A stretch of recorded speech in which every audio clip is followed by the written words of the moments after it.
Hello. I wanted to share with you something which is very heartfelt for me, which is the importance of being on the side of your child and believing them. And the example that I have is that Deena came back from camp today very upset because a counsellor had been cross with her and hadn't understood that she was actually trying to help another child. Apparently a boy had got his head caught in between two kind of narrow trees, and Shira had been trying to help him to get his head out, but in the process he'd got his face a little bit scratched by a twig that they hadn't noticed.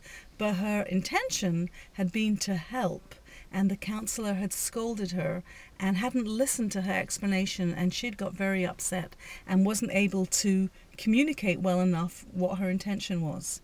And so the whole thing got messed up, and the end result was that Deena was very upset and the counsellor was cross with her.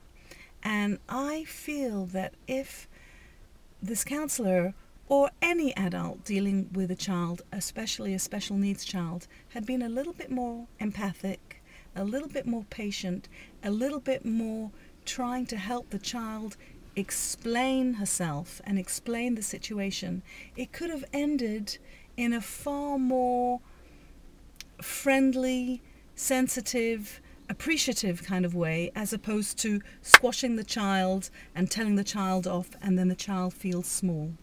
And I think that's something that happens an awful lot to kids with special needs. They are misunderstood. They are kind of thought of in this package of annoying, a bother, as opposed to really trying to understand them, try and get them from where they're coming from and seeing what they're trying to do, and in that way appreciate them. So this is my plea today, to just not always automatically go into a situation and judge it as normal and react as normal, but somehow take a step back, be a little bit more objective, and look at the child and see what the child is trying to do. Maybe their method of doing it was clumsy, but see the good intentions of the child and appreciate the child.